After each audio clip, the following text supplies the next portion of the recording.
Di sini saya akan menjelaskan modul pertemuan 6 jaringan komputer yang berjudul PLSM. A. Subnetting. Subnetting biasa disebut juga variable length subnet max (PLSM).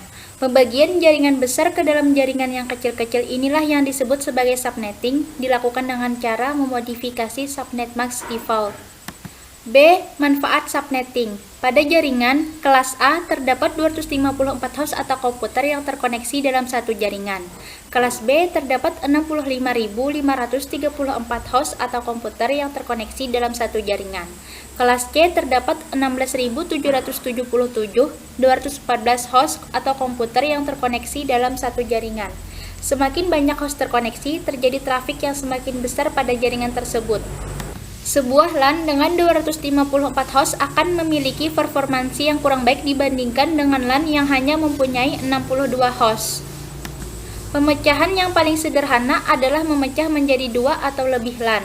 Pembagian inilah yang disebut subnetting. C. Pembentukan subnet. Proses dilakukan dengan memakai sebagian bit host ID untuk membentuk subnet ID dengan mengurangi jumlah bit host ID. Dengan demikian, jumlah bit yang digunakan untuk host ID menjadi lebih sedikit. Semakin panjang subnet ID, jumlah subnet yang dibentuk semakin banyak. Namun, jumlah host dalam tiap subnet menjadi semakin sedikit. D. Pembentukan subnetting. Terdapat dua cara pembentukan sub-subnetwork, yaitu pembentukan berdasarkan jumlah jaringan dan pembentukan berdasar jumlah host.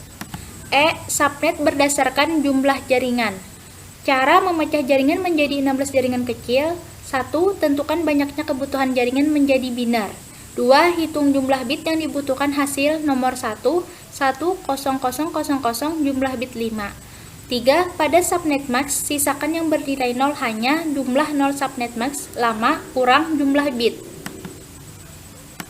F. Cara pembentukan subnet berdasarkan host. 1. Ubah IP dan netmax menjadi binar. 2. Hitung kebutuhan host dalam binar dan tentukan banyaknya digit dalam binar. 3.